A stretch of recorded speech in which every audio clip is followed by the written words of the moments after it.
สะพานกระจกวัดหงส์ทอง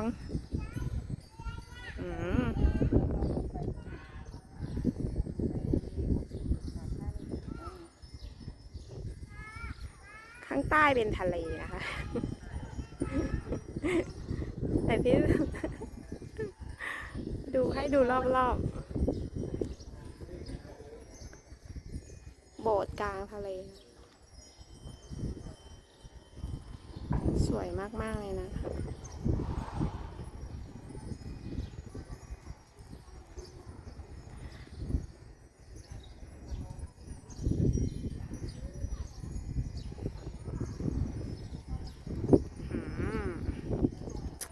ฮิตน้องพีทกับแม่ใหญ่วันนี้โบสถ์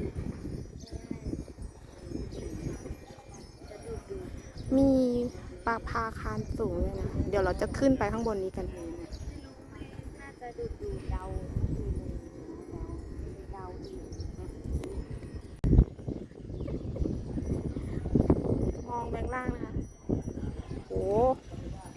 ดูดิหน้าหวัดเสียวมากเลยพี่ผมบังหน้าบางตาโอ้นะคะดูความสูงเขาถ่ายรูปดีไหมนี่เขาต้อง โอ้โหว้าวสะพานกระจกนะคะ ดูนะคะหน้าหวาดเสียวมากวัดหงส์ทอง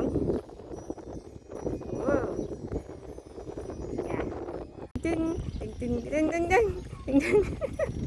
ไปตามคิดมาค่ะโอ้โห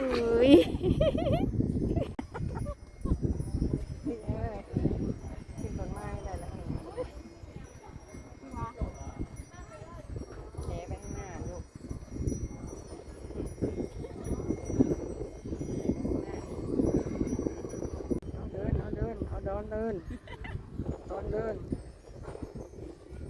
โอ้ยตรงนี้น่ากลัว